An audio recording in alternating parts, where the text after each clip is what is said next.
Assalamualaikum warahmatullahi wabarakatuh. Perkenalkan, saya Nurlingga Ibrahim dengan NIM 222020388620817 dari kelas PAI 34. Nah, pada video kali ini saya akan menjelaskan tentang definisi strategi pembelajaran kolaboratif learning dan konsep model pembelajaran kolaboratif learning dengan dosen pengampu Bapak Dr. Usman SAG MAG. Dalam era pembelajaran yang mengalami perubahan paradigma, kolaborasi menjadi kunci utama untuk mencapai proses pembelajaran yang sukses. Nah, paradigma di sini bukan lagi sekedar transfer of knowledge antara guru kepada siswa, tapi lebih menekankan pada upaya bersama yang dilakukan oleh guru maupun siswa untuk mengkonstruksi konsep dan pemahaman. Nah, pembelajaran kolaboratif merupakan solusi terhadap hal tersebut, di mana siswa dengan berbagai latar belakang dan kemampuan yang beragam dapat bekerja dalam suatu tim untuk mencapai tujuan bersama. Sehingga dengan strategi inilah nantinya siswa dapat saling memberikan bantuan dan membangun pengetahuan bersama. Nah, untuk pembahasan lebih lanjut mengenai strategi pembelajaran kolaboratif learning, langsung saja kita beralih ke materi pertama, yakni definisi dari strategi pembelajaran kolaboratif learning. Apa sih yang dimaksud dengan strategi pembelajaran kolaboratif learning? Nah, collaborative learning berasal dari dua kata, yaitu collaboration, kolaborasi, and learning, pembelajaran.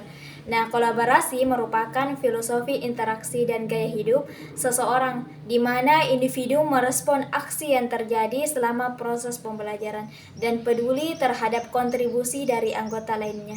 Nah, collaborative learning juga dapat diartikan dengan mudah sebagai pembelajaran yang menekankan pada aspek kerjasama saat pembelajaran berlangsung.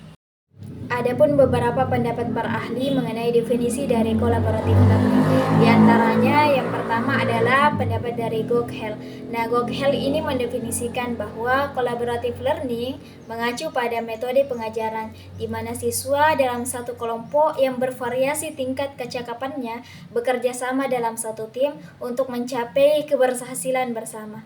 Kemudian yang kedua, pendapat dari Lal dan Gotzi. Nah, Lal dan Gotzi ini mendefinisikan pembelajaran kolaboratif sebagai cara mengajar yang melibatkan kelompok siswa bekerja sama dalam satu tim untuk menyelesaikan tugas, memecahkan masalah, dan membuat barang untuk mencapai tujuan bersama.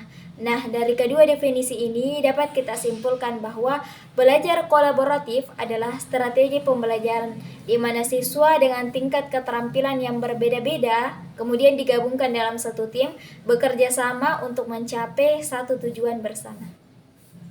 Kemudian adapun konsep dari pembelajaran kolaboratif.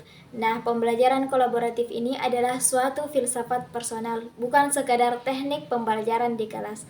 Nah, kolaborasi adalah filsafat interaksi dan gaya hidup yang menjadikan kerjasama sebagai suatu struktur interaksi yang dirancang sedemikian rupa guna untuk memudahkan usaha kolektif untuk mencapai tujuan bersama.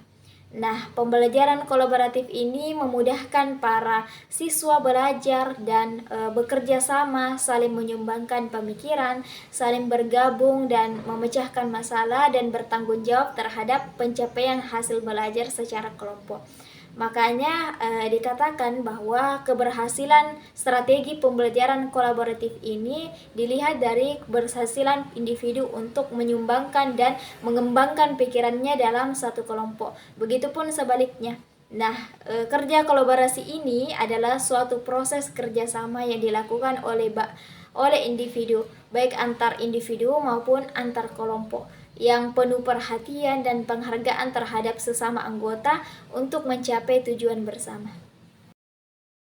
Oleh karena itu, berdasarkan penjelasan saya tersebut, dapat kita ambil kesimpulan bahwa strategi pembelajaran kolaboratif learning ini adalah strategi pembelajaran di mana siswa dengan tingkat keterampilan yang berbeda-beda bergabung dalam satu tim untuk bekerja sama menuju tujuan bersama.